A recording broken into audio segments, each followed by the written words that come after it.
Morning, run talks. Ooh, look at the weather. See, I made an effort today. I've done my hair for you. I've just come off the back of a 2-day motivational maps practitioner course.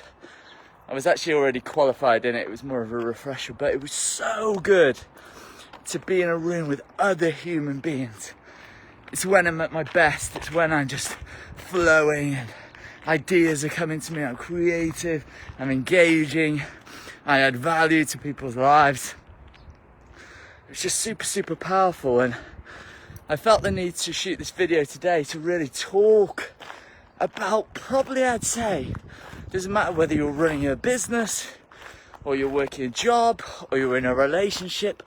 This, if there was one thing that you took time to understand about yourself, this would be the thing. This is probably single-handedly one of the most important things we can possibly learn. And it certainly was for me about 6 years ago when I went through a branding workshop. Today I'm going to talk to you about values. And there's 2 different types of values. I'll talk to them in just a second. And there are 9 variations of clusters of values. Now I've got you intrigued. So about 6 years ago I did a branding workshop. And at the time, I had no idea what branding was, what personal brand was, what was driving me, what was motivating me. I was only going off what a lot of other people were saying and doing. I was almost mimicking them, saying, yeah, I want to make a difference, and yeah, I want to make money, and yeah, I want to travel the world. Those are the things that I thought that were really important to me, that were driving me. And during this workshop, one of the exercises they got you to do was to pull out a piece of paper, and they got you to plot your entire life on a timeline. And they didn't give you very much instruction. They just said, okay, we want you to plot it on a timeline, and we want to, and there's a line going down the side. I think it's the y-axis. And on the x-axis, through the middle of that line, through the middle of the y-axis, not at the bottom, through the middle, there was another line going across the page. And a bit like a sine wave, up and down, or a frequency, you had to plot the highs and lows of your life and the events of your life. And I went through this exercise, and as did everyone else in the workshop, and I discovered a number of patterns, a number of sequences. I could clearly see what had shaped me to become the person that I am today. And you might be like, well, Jay, I know what shaped me. I know what's made me who I am today. It's my parents. It's my environment. It's my experiences. Yes, very true. And from that experience, I was able to clearly articulate what was it that was driving me from within. What were the internal motivators that had made me who I am, that made me do the decisions that I did, that led me to be motivated in a way that I was, to be the person that I knew I wanted to be? What was it inside of me that was driving me? And these form my values. And what was powerful about that was that they then created a template, if you like, where I could look at my friendships, I could look at my work, I could look at my relationships, and I'd simply ask myself the question, are these areas of my life in line with my values? And if I was to know more about my values, how might I be able to use them to quickly go to where I want to be, and not only achieve fantastic results and make a difference in the world, but do it in a way that's so fulfilling, that it lights me up, that it makes me feel amazing. Do you ever have those days where there are things you just don't want to do? And it's probably likely that these things you don't want to do, especially if you're a business owner, these things you don't want to do, admin, paperwork maybe you love that, I don't know. Maybe being on video and putting yourself out there is scary and you don't want to do that. Maybe asking for the sale is what you don't want to do. There are things you do and don't want to do. And these are a result of your values. See, we have what's called towards values, which are the states and feelings that are really important to you. And we have what's called away from values. Values that you want to avoid, things you want to avoid. For example, things I used to want to avoid is rejection. I want to avoid shame. Every event where that could possibly happen, guess what? I didn't complete the task, didn't follow through, lacked consistency. Whereas all the things that I did value on the towards values, guess what? I'd be like, yeah, I'm doing it, I love it. That's exactly what I want to be doing. I've got some guys here, they're funny, taking the piss, typical builders. Whatever. That's where you're a builder, eh? So we had these towards and away from values. And every decision you make is driving this. And this is why I decided to go and refresh and do what's called the Motivational Maps Practitioner course.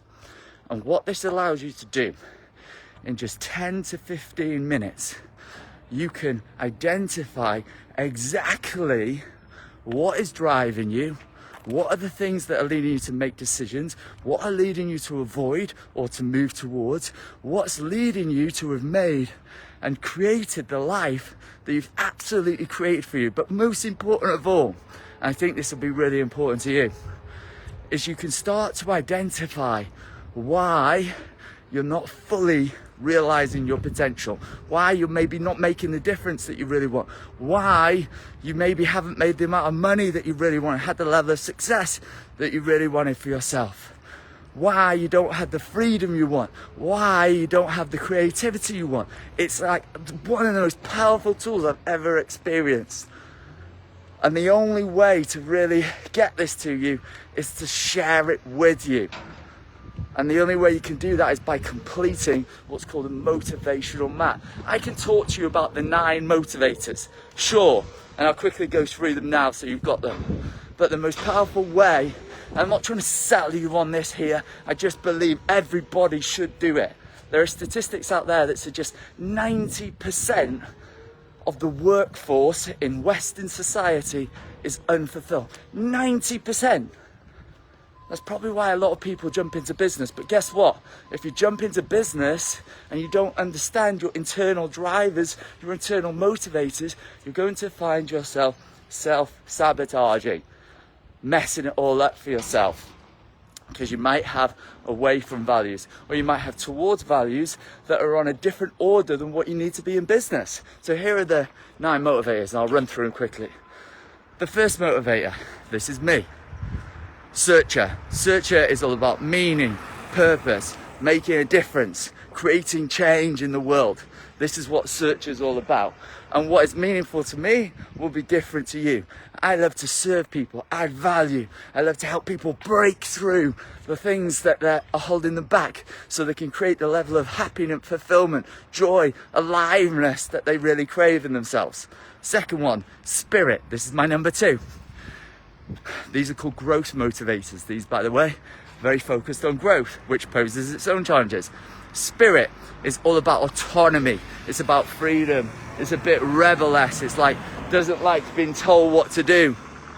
The spirit is sometimes a lone wolf. They like to be free, go on an adventure. Not always great in a team. Hates to be micromanaged. Terrible in a work environment. This was me when I was in the Air Force. This was me when I'd had any job in the past, because I had a high spirit. I valued high spirit. Number 3, creator. Creator is the person that's not an artist necessarily, but they love big ideas, they love vision, they love big thinking, they love innovation. If you've got a high creator, you're probably not going to get on with someone that well who's what's called a defender, which is all about routine, right? Because you want to change, and the defender's like, no, I want to keep things the same. So this is also super powerful in teams. And this is what I'm trained up to as well, to support people in businesses who have teams, right? Super, super powerful. What would happen if there was some misunderstandings because values were different in a team? The next group that we have is the achievement motivators. The achievement motivators, first one, expert.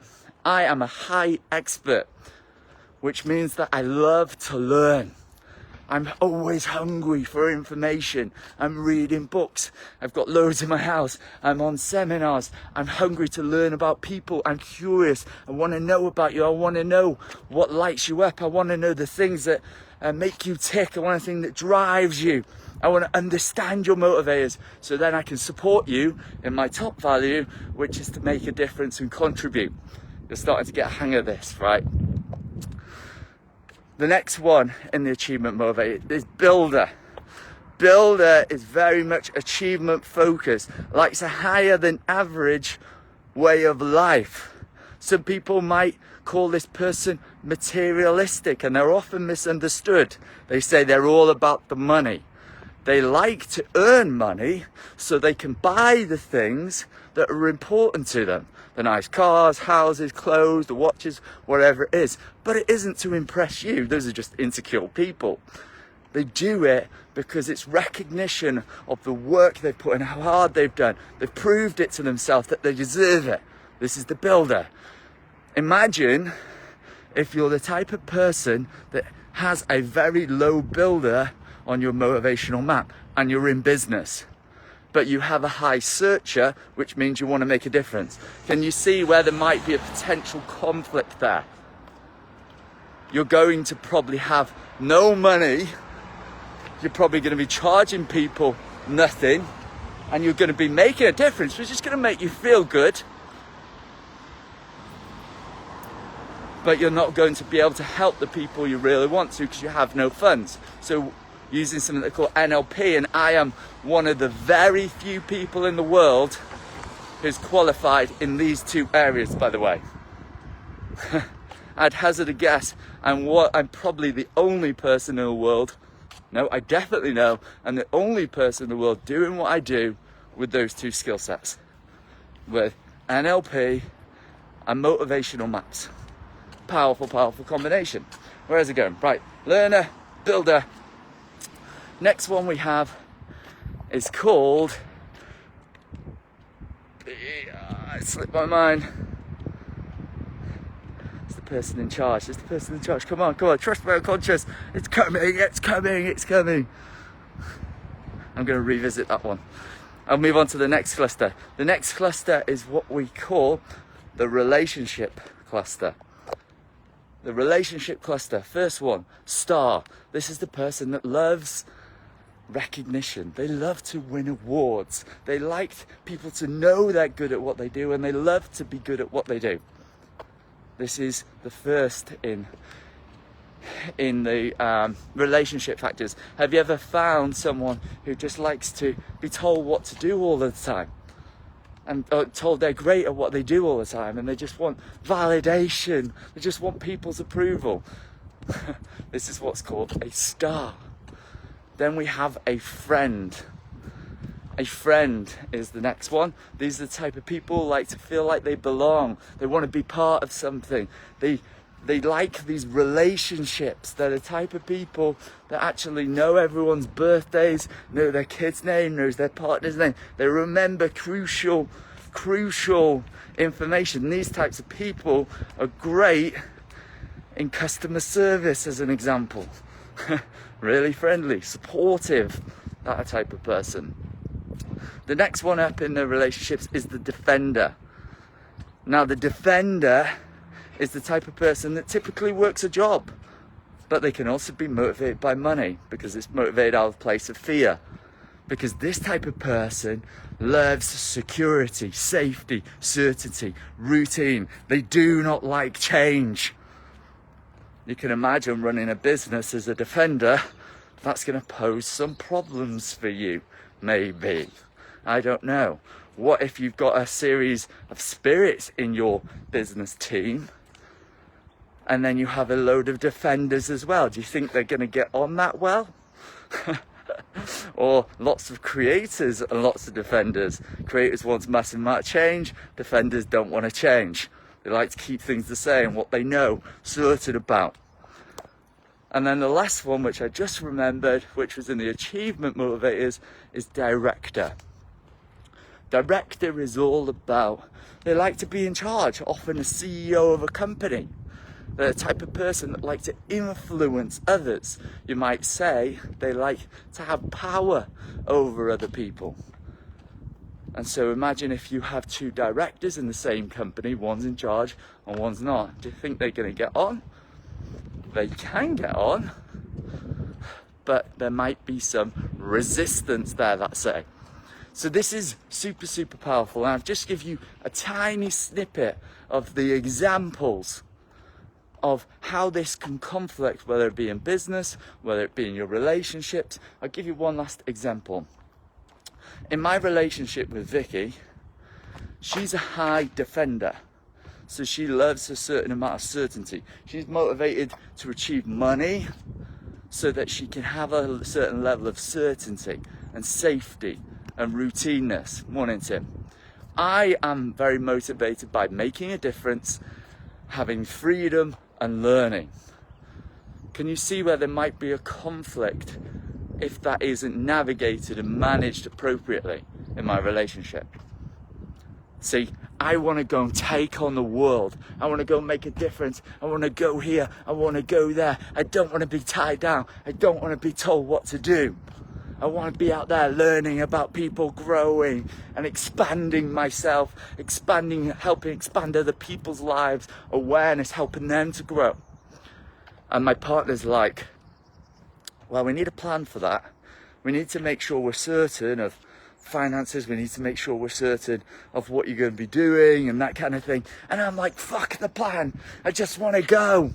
Stop messing about. You're holding me back. This is what it used to be, by the way.